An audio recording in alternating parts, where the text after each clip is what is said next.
राम राम जी। आत्मा मंथन में आपका स्वागत है। बात कर लेते हैं नवरात्रों की। हमारे यहाँ पर नव वर्ष जो है नवरात्रों से शुरू होता है। आपको मैंने रीडिंग करके दी थी नंबर्स के अकॉर्डिंग टैरो कार्ड से। ठीक है, अब जो ये समय होता है यहाँ पर नया पंचांग खुलता है। उसके अंदर पता चलता है मंत्रिमंडल में कौन राजा है और कौन मंत्री। सभी एक एक ग्रह को जो है कोई ना कोई कार्य संभालने को दिया जाता है। हर वर्ष चेंज होता है और वो कार्य जो है वो संभालते हैं। ठीक है, इस बार बुध राजा हैं और शुक्र मंत्री हैं। ये लोग जो हैं इस बार का, इस साल का, यानी कि जो पहला वासंतिक नवरात्र जो होगा हमारा 22 तारीख को, 22 मार्च से ये लोग अपनी अपनी गद्दी संभालेंगे। ठीक है, अब यहाँ पर बुध क्योंकि राजा है तो आप लोगों को बहुत सारी चीज़ें बुध के कनेक्टेड जो हैं वो एक्टिव होती हुई दिखेंगी। टीचर्स के लिए बेटर होगा, जो लोग अकाउंट्स के रिलेटेड काम करते हैं उनके लिए बेटर होगा। उसके बाद वर्षा का कुछ पता नहीं, कभी बहुत ज़्यादा कभी कम, यानी कि पानी ज़्यादा बरसेगा। ठीक है, इस बार हर जगह आपको दिखाई देगा जल भराव जो है मिलेगा ही मिलेगा आप लोगों को। ठीक है, उसके बाद भूकंप, धरती का हिलना। वैसे तो हर साल आते हैं भूकंप, ऐसा कुछ खास बात नहीं होती कि बहुत बढ़िया कोई इस चीज़ के अंदर प्रिडिक्शन हो रही है। तो यहाँ पर भूकंप जो है वो रहेंगे और अग्नि भी जो आपको कहीं ना कहीं मिलेगी, क्योंकि गर्मियों के दिन आते हैं। कभी कुछ फूक जाता है, जनरेटर्स फूक जाते हैं, कई बार कुछ हो जाता है, तो गर्मी से तपिश बढ़ती है। तपिश के कारण जो है अग्नि के भी प्रभाव बढ़ते हैं। तो ये बुध यहाँ पे पानी के संतुलन को गड़बड़ाने का काम करेगा। अब शुक्र क्योंकि मंत्री है, खर्चे पानी बढ़े और उसके बाद लैविश जिंदगियां, अजीब से रिश्ते, यानी कि जो गलत रिश्ते होते हैं ना, क्या बोलूं उनको, वो ज़्यादा आगे बढ़ के निकलेंगे। ठीक है, अब यहाँ पे लोगों का ज़्यादातर मन जो है बिल्कुल लस्ट में रहेगा, यानी कि चीज़ें महंगी होंगी, वो उनको खरीदने के अंदर ही मन लगेगा। जो अनाज है उसको दबा के रखने की कोशिश की जाएगी कि भाई हाँ ये मिले ना।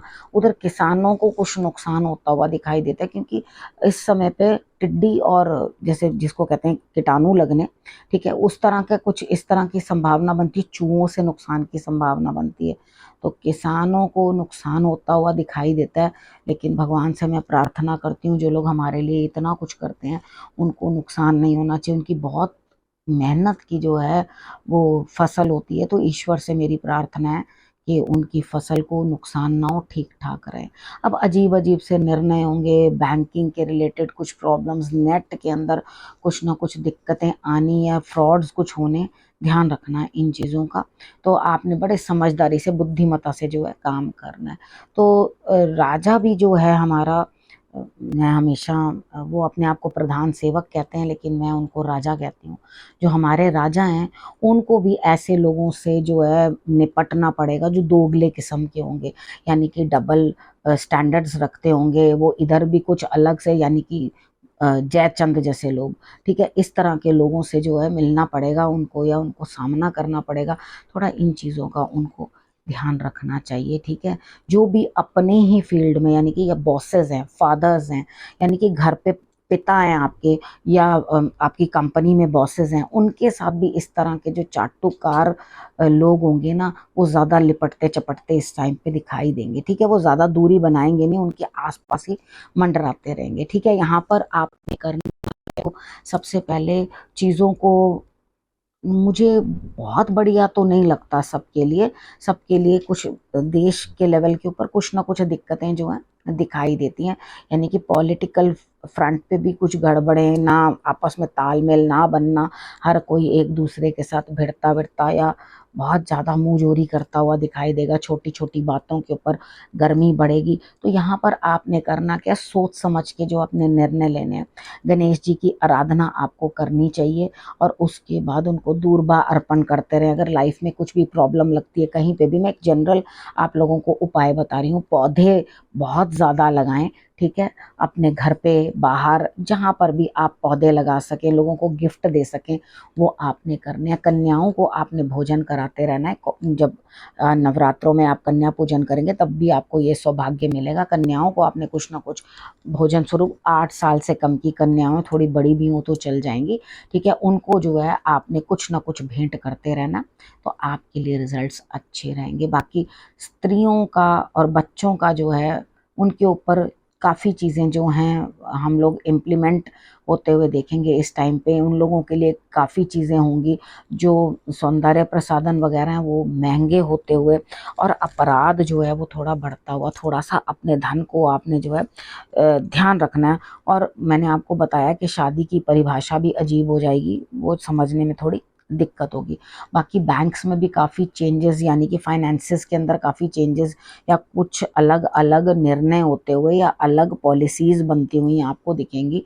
तो यहाँ पर आप जो है तरीके के साथ अपनी चीज़ों को मैनेज करके चलना, ठीक ठाक से मैनेज करना, और कोई भी फैसला जो है बड़ा जल्दबाजी में नहीं लेना, ताकि आपको दिक्कत ना हो, ठीक है। अब इसके अंदर इस संवत्सर का नाम जो है, जब हम पूजा वगैरह भी करते हैं तो इस संवत्सर का नाम है पिंगल, ठीक। यहाँ माता रानी जो है बुधवार को आपके घर नौका में सवार होकर के आ रही हैं।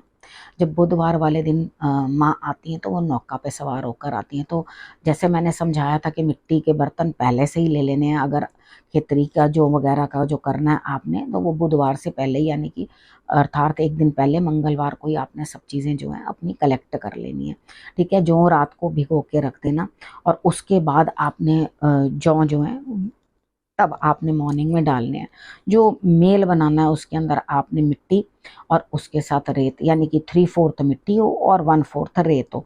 कुछ लोग निरी रेत में ही कर लेते हैं, वो वैसे भी कर सकते हैं, लेकिन पीली रह जाती है पूरी। सिर्फ रेत की हो ना अगर खेतरी, तो उसमें जल भी कम डलता है, लेकिन वो ठंडक उसको प्रदान करती है। लेकिन अभी का मौसम कुछ इस तरह से है, आपको ओवरनाइट पहले सोख करके रखना, फिर सवेरे जो है आपने पूजा वाजा करके, बाकी आपको घट स्थापना का, और उसके बाद आपको सारा मैं बता दूंगी, घट स्थापना के लिए अलग बताऊंगी। बाकी जनरल थोड़ा सा आपको बता रही हूँ कि आपने खेतरी बीजने के लिए क्या क्या चीज़ें जो है करनी है, ठीक है। अब आपको मैंने ये सारी चीज़ें समझा दी हैं। अब दूसरे विषय के साथ कौन कौन से दिन कौन कौन सा नवरात्र होता है वो मैं आपको बताऊंगी, तो उसके साथ ही आपको मैं घट स्थापना वगैरह धीरे धीरे करके एक एक चीज़ आपको तब तक मैं सारी दे दूंगी। अभी फ़िलहाल के लिए आप इसको समझ लो किस तरह से क्या रहना है, और उसके बाद जो है आप आगे बढ़कर जो है अपने लिए त्योहार की तैयारी कर लो, अपना नव वर्ष मनाने की तैयारी करो, ठीक है। ये ब्राह्मणों के लिए भी बहुत अच्छा दिन होता है, एस्ट्रोलॉजी के लिए भी बहुत अच्छा दिन होता है। यहाँ से हम लोग क्या करते हैं, पढ़ के पंचांग जो है वो प्रेडिक्शंस करते हैं, ठीक है। प्रेडिक्शंस करने के लिए अच्छा दिन। बाकी आयुर्वेद के हिसाब से भी एक फक्की बनानी है, ठीक है। एक मैं बताऊंगी क्या क्या चीज़ें उसमें डलनी है, वो आपने बनाकर पहले दिन से ही रख देनी है, नवरात्र के पहले दिन से ही, ताकि बच्चों को बाद में उसको खिलाया जा सके। फर्स्ट डे ऑफ नवरात्र यानी कि 22 को ही आपने वो चीज़ रख देनी है, और उसके बाद आप लोगों ने जो है वो बना करके, जब भी बच्चों को बीमारी हो, अंदर पित्त हो जाए, गर्मी हो जाए, घबराहट हो, तो वो आपने बच्चों को थोड़ा सा जो है वो चीज़ें दे देनी है, ठीक है। सारी देसी चीज़ें बताऊंगी, वो आपके बच्चों के काम आएंगी, ठीक है। अब इस विषय को यहीं करती हूँ समाप्त, अगले विषय के साथ फिर से आपके पास आती हूँ। तब तक के लिए नमस्कार।